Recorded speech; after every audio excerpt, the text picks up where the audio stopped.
Hello बच्चों, तो बच्चों आज हम लोग class 9 science chapter 1 matter in our surrounding के टॉपिक इवेपोरेशन को पढ़ने वाले हैं।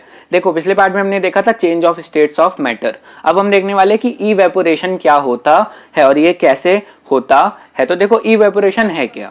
तो इवेपोरेशन में हमारा क्या होता है, लिक्विड हमारा वेपर में चेंज होता है, ठीक है। लेकिन लिक्विड वेपर में चेंज तो होता है लेकिन बिना अपने बॉइलिंग पॉइंट पे पहुंचे हुए, ठीक है। मतलब वो अपने बॉइलिंग पॉइंट को रीच नहीं करता, उससे पहले ही वो किस में चेंज हो जाता है, वेपर में चेंज हो जाता है। कैसे चेंज होता है, ठीक है, तो इसको हम समझ लेते हैं कि ये कैसे चेंज होता है। तो देखो अगर आप सपोज करो आपने एक कंटेनर में क्या रखा है, अपना लिक्विड रखा है, ठीक है। तो जो लिक्विड के पार्टिकल सरफेस के पास होते हैं उनकी जो काइनेटिक एनर्जी होती है वो क्या होती है, थोड़ी सी ज्यादा होती है। क्या होती है, थोड़ी सी ज्यादा होती है, ठीक है, एज कंपेयर टू जो पार्टिकल नीचे होते हैं। तो इनकी काइनेटिक एनर्जी क्या होती है, थोड़ी सी ज्यादा होती है। और ये जब इनकी काइनेटिक एनर्जी ज्यादा होती है तो ये क्या करते हैं, धीमे धीमे फोर्स ऑफ अट्रैक्शन को अपोज करते हैं और धीमे धीमे लिक्विड क्या होता है, किस में चेंज हो जाता है, वेपर में चेंज हो जाता है without reaching it's boiling point. तो देखो सबसे पहली बात तो एवोपरेशन हमारा सरफेस फेनोमेना है। सरफेस फेनोमेना मतलब देखो ये पूरा सरफेस पे ही हो रहा है, ठीक है। यहीं के जो पार्टिकल है वो धीमे धीमे किस में चेंज होते हैं, वाटर वेपर में। तो क्या है एवोपरेशन, एवोपरेशन में हमारा जो लिक्विड है वो वेपर में चेंज होता है, ठीक है, कोई भी टेम्परेचर पे जो उसके बॉइलिंग पॉइंट के नीचे है, मतलब वो बॉइलिंग पॉइंट पे पहुंचता ही नहीं है। इसका एग्जाम्पल तो देखो जैसे आप सपोज करो आपने धूप में जब आप पानी किसी खुले बर्तन में रख देते हो तो क्या होता है, ठीक है, वो थोड़ी देर बाद या हो सकता है मान सकते हो थोड़ी घंटे बाद क्या होता है, उसमें से कुछ पानी क्या हो जाता है, सूख जाता है। किस लिए, एवोपरेशन की वजह से। इसी तरह हम जो गीले कपड़े सुखाते हैं, ठीक है, तो गीले कपड़े हम सुखाते हैं तो उसको हम क्या नीचे से क्या कहते हैं, हीट अप्लाई करते हैं क्या भैया, ये बॉइलिंग पॉइंट पे पहुंचेगा, फिर वाटर जो होगी वो वेपर में कन्वर्ट हो जाएगी, हमारा कपड़ा सूख जाएगा। नहीं, हम उसको बस ऐसे ही नॉर्मल सुखा देते हैं और वहीं पे एवोपरेशन होता है। और एवोपरेशन की मदद से क्या होता है, जो हमारा वेट क्लॉथ होता है वो सूख जाता है, ठीक है। और भी बहुत सारे डेली फिनोमेना में हमें एवोपरेशन देखने को मिलता है। अब कौन कौन से फैक्टर है जो हमारे एवोपरेशन को इफेक्ट करते है, तो यहाँ पे इसके लिए हम एक एक्टिविटी करेंगे। हम क्या करेंगे, पहले एक टेस्ट ट्यूब में, ठीक है, 5 ml वाटर लेंगे, ठीक है, और उसको एक विंडो या फैन के नीचे रखिएगा, ठीक है। अब आपके घर में भाई बोलोगे टेस्ट ट्यूब नहीं है, ठीक है, तो आप इसको क्या करते हो, गिलास में भी कर सकते हो, ठीक है, छोटे से गिलास में। फिर क्या करोगे, एक बाउल में आप ले सकते हो, ठीक है। हमने यहाँ पे चाइना डिश में लिया है, ठीक है, तो चाइना डिश में फिर सेम वही 5 मिलीलीटर को पानी आप लोगे और उसको भी विंडो और फैन के नीचे रखोगे।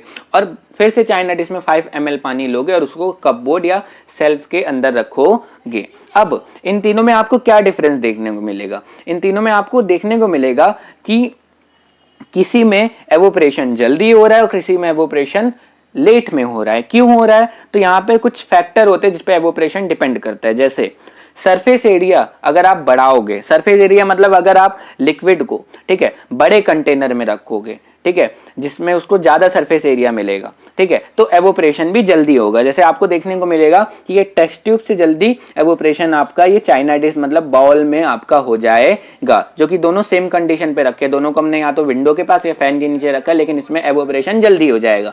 इसी तरह टेम्परेचर बढ़ाओगे, अब भाई जाहिर सी बात है हमारा टेम्परेचर बढ़ेगा तो पार्टिकल की काइनेटिक एनर्जी बढ़ेगी, और काइनेटिक एनर्जी बढ़ेगी तो एवोपरेशन भी जल्दी जल्दी होगा। इसी तरह ह्यूमिडिटी, अब ह्यूमिडिटी क्या है कि हमारे एयर में कितना मॉइस्चर प्रेजेंट है।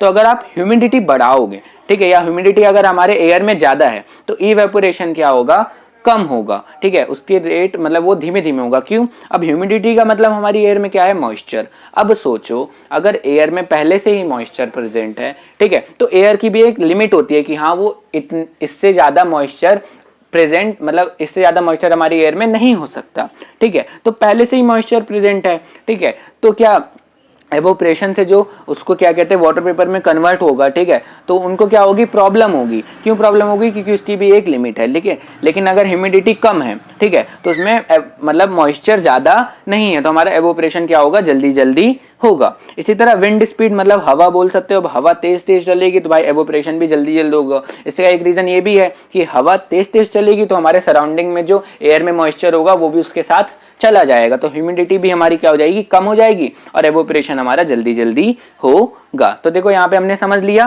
कि सरफेस एरिया बढ़ाएंगे तो रेट ऑफ एवोपरेशन बढ़ेगा, टेम्परेचर बढ़ाएंगे तो रेट ऑफ एवोपरेशन बढ़ेगा, लेकिन ह्यूमिडिटी बढ़ाएंगे तो एवोपरेशन का रेट कम होगा, और विंड स्पीड को बढ़ाएंगे तो भी हमारा एवोपरेशन बढ़ेगा। अब एक क्वेश्चन और है कि how does evaporation cause cooling, evaporation की वजह से कूलिंग क्यों होती है, ठीक है। तो देखो कूलिंग क्यों होती है। अब जो हमारे लिक्विड पार्टिकल है जो सरफेस पे है, ठीक है, हमें पता है कि उनकी काइनेटिक एनर्जी ज्यादा होती है। अब देखो काइनेटिक एनर्जी पार्टिकल्स को मूव कराने के लिए उनको भी कहीं ना कहीं आसपास से एनर्जी चाहिए। तो हमारे जो लिक्विड के पार्टिकल है वो लोग क्या करेंगे, अपने सराउंडिंग से, अपने आसपास से एनर्जी को क्या करते हैं, एब्जॉर्व करते हैं। क्यों? जिससे उन्हें जो एनर्जी क्या कहते हैं, उनकी लॉस्ट हो रही है, ठीक है। कुछ ना कुछ पार्टिकल को मूव कराने में एनर्जी लॉस्ट हो रही है और वेपर में चेंज करने में जो एनर्जी लॉस्ट हो रही है उसको रीगेन करने के लिए, ठीक है, उसको वापस रिस्टोर करने के लिए वो लोग क्या करेंगे, अपने आसपास के सराउंडिंग से एनर्जी को एब्जॉर्व करेंगे। अब आसपास के सराउंडिंग से जब वो एनर्जी को एब्जॉर्व करेंगे, ठीक है, हीट एनर्जी को, थोड़ी सी हीट को जब एब्जॉर्व करेंगे, तो भाई जब हीट आसपास से थोड़ी सी एब्जॉर्व कर लेगी तो जाहिर सी बात है हमारे सराउंडिंग क्या होगी, कोल्ड होगी, ठीक है। जैसे हमारा एसी क्या करता है, अंदर की गर्म हवा को बाहर कर देता है। अब जब गर्म हवा अंदर से बाहर चली जाती है तो हमारा रूम ठंडा हो जाता है। तो इसी तरह इवेपोरेशन है, आसपास की जो बोल सकते हो गर्म हवा या जो थोड़ी सी हीट एनर्जी उसको क्या कर लेता है, एब्जॉर्व कर लेते हैं लिक्विड के पार्टिकल्स और हमारा सराउंडिंग क्या हो जाता है, कोल्ड हो जाता है, ठीक है। यहाँ पे इस एग्जांपल से भी आप समझ सकते हो कि देखो हॉट समर डे, मतलब जब बहुत गर्मी का दिन होता है तो क्या करते हैं हम लोग, अपनी छत पे पानी छिड़कते हैं। और पानी क्यों छिड़कते हैं, ठीक है, तो जब हम अपनी छत पे पानी छिड़कते हैं तो क्या होता है, वहां पे भी इवेपोरेशन होता है। अब जब इवेपोरेशन होता है तो लिक्विड क्या करता है, हमारा जो हमारी छत गर्म होती है, ठीक है, उसी एनर्जी को वो यूज कर लेता है, उसी हीट एनर्जी को वो यूज कर लेता है और हमारी छत को क्या कर देता है, ठंडा कर देता है। तो हमारा हॉट सरफेस क्या हो जाता है, ठंडा हो जाता है, ठीक है। यहीं पे लेटेंट हीट ऑफ वेपोराइजेशन यहाँ पे भी है। लेटेंट हीट ऑफ वेपोराइजेशन मतलब कि जो एनर्जी उसको यूज हो रही है अपनी स्टेट को चेंज करने के लिए।